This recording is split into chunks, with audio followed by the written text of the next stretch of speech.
Hello everyone, सभी साथियों को नमस्कार।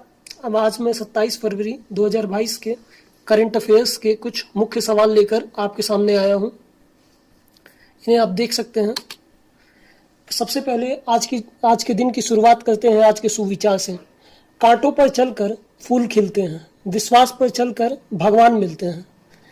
ये बात मानिए तो सबसे सही है। विश्वास एक ऐसी चीज है जिसके दम पर तो आदमी राजा बन सकता है। आखिर बताइए, जंगल में तो ना चुनाव होते हैं, ना कोई यूपीएससी का एग्जाम होता है, लेकिन जंगल का राजा शेर कैसे है? क्योंकि उसको अपने पर विश्वास है। ना तो वो तेज दौड़ता है, ना तेज भागता है, ना कहीं उठता है, ना कहीं बैठता है, ना लंबा है, ना बड़ा है, लेकिन उसको अपने पर विश्वास है कि हाँ, मैं हूं जंगल का राजा। ठीक है, तो आइए अब इन्हीं सुविचारों के साथ आज के सेशन को शुरू करते हैं। और मैं पहला प्रश्न आपके सामने लेकर आ रहा हूं। Who has been conferred with Ramanujan award? देखिए, कॉन्फर्ड से कुछ होता जाता नहीं है। कॉन्फर्ड मतलब होता है अवार्डेड। ठीक, तो इस साल का रामानुजम अवार्ड किसको दिया गया? नीना गुप्ता। तो रामानुजम अवार्ड के बारे में अगर हम देखें तो इसको देने की शुरुआत 2004 में हुई थी। 2005 में ये दिया गया था। जो भी लोग मैथमेटिक्स में बहुत अच्छा कर देते हैं उनको रामानुजम अवार्ड दिया जाता है।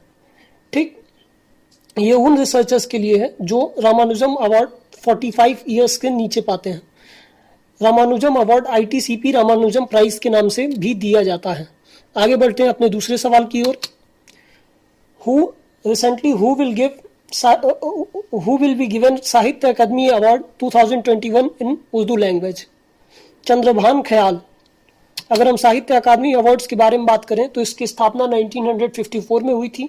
इन अवार्ड्स के साथ कैश प्राइज मिलता है 1 लाख रुपए का। ये साहित्य अकादमी गवर्नमेंट ऑफ इंडिया द्वारा विभिन्न क्षेत्रों में दिया जाता है। इनको उर्दू में मिला हुआ है। आइए अगले सवाल की ओर चलते हैं। Question number 3। Recently India rating has estimated India's GDP growth rate in financial year 21-22। बीते हुए साल 21-22 में हमारी ग्रोथ रेट क्या रही?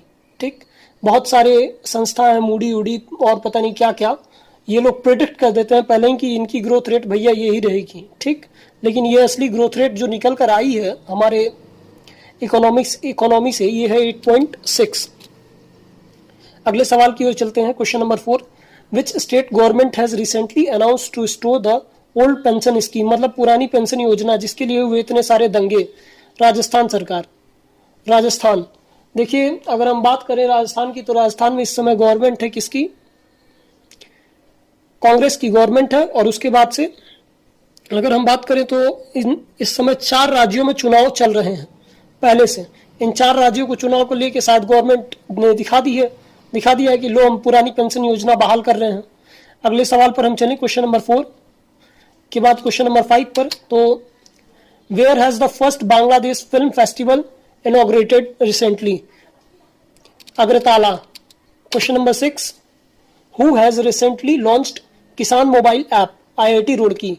किसान मोबाइल ऐप लॉन्च किया गया है आईआईटी रुड़की के द्वारा। आप ये देख सकते हैं। अगर हम आगे बढ़े क्वेश्चन नंबर 7 की ओर। Which country has successfully test fired naval air defence system name C Dome recently? Israel द्वारा ये टेस्ट किया गया है। देखिए, इजराइल जो है एक बहुत ही बढ़िया देश है जिसके बारे में अगर आप कहेंगे तो मैं इजराइल पर बाकायदे एक सेशन लेके आऊंगा। इजराइल पैलेस्टीन विवाद भी उसमें समझाऊंगा और आपको इजराइल की पूरी हिस्ट्री बताऊंगा। तो आइए आगे चलते हैं क्वेश्चन नंबर 8 की ओर। Who has been appointed as the new CFO by Jet Airways recently? Vipula Gunatilleka. Question number 9। Who has become the new MD CEO of IBDI bank recently? Rakesh Sharma. Question 10. Who has been appointed as the first woman CEO by IKEA recently? Susanne Pulcher. इनको नया CEO नियुक्त किया गया है। इसके आगे हम चलें तो अब आज के कुछ मुख्य सवाल खत्म हुए। आप अपना विश्वास ऐसे ही मेरे पर बनाए रखिए और कृपया चैनल को लाइक शेयर और सब्सक्राइब कर दीजिए। इससे मुझे बहुत सपोर्ट मिलता है। Thank you everyone.